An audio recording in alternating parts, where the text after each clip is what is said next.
تم اپنے ان لوگوں کو بھی جانتے ہو جنہوں نے ہفتے کے دن کے بارے میں تجاوز کیا،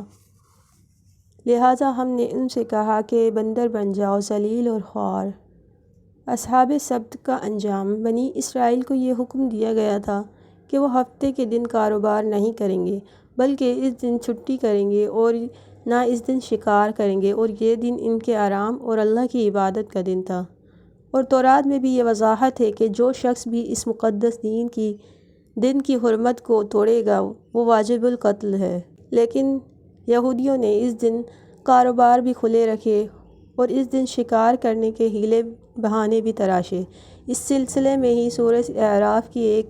میں ایک مخصوص بستی کا ذکر بھی آیا ہے جو سمندر کے کنارے آباد تھی، اور ان لوگوں کا پیشہ بھی ماہی گیری تھا۔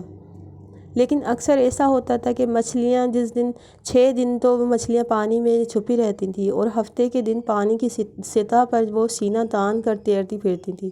اب ان ماہی گیروں نے یہ حیلہ سازی کی کہ ساحل کے ساتھ کھائیاں کھود لیں،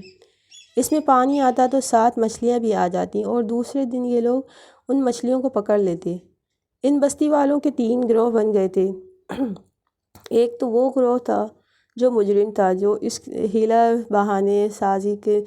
کرتا تھا اور مچھلیاں پکڑتا تھا، اور دوسرا وہ گروہ تھا جو انہیں اس حیلہ سازی اور اس شکار کرنے سے منع کرتا تھا، اور تیسرا وہ گروہ تھا جو خود مچھلیاں پکڑتا تو نہیں تھا لیکن پکڑنے والوں کو منع بھی نہیں کرتا تھا، اور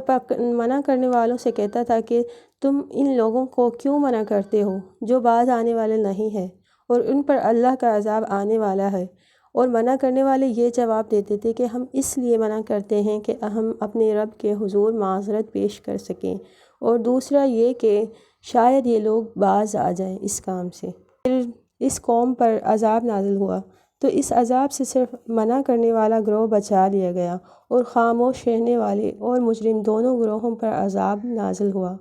اور وہ عذاب یہ تھا کہ تم ذلیل اور خوار بندر بن جاؤ۔ یہ لوگ حقیقت میں بندر بن گئے، تاہم ان کے دماغ ویسے ہی رہے، ان میں فہم و شعور انسانی موجود تھا،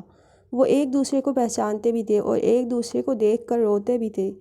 مگر وہ کلام نہیں کر سکتے تھے، وہ باتیں ایک دوسرے سے نہیں کر سکتے تھے۔ پھر 3 دن کے اندر ہی یہ سارے لوگ جو بندر بنائے گئے تھے وہ سب مر گئے، اور یہ واقعہ سیدنا داؤد علیہ السلام کے دور میں پیش آیا تھا۔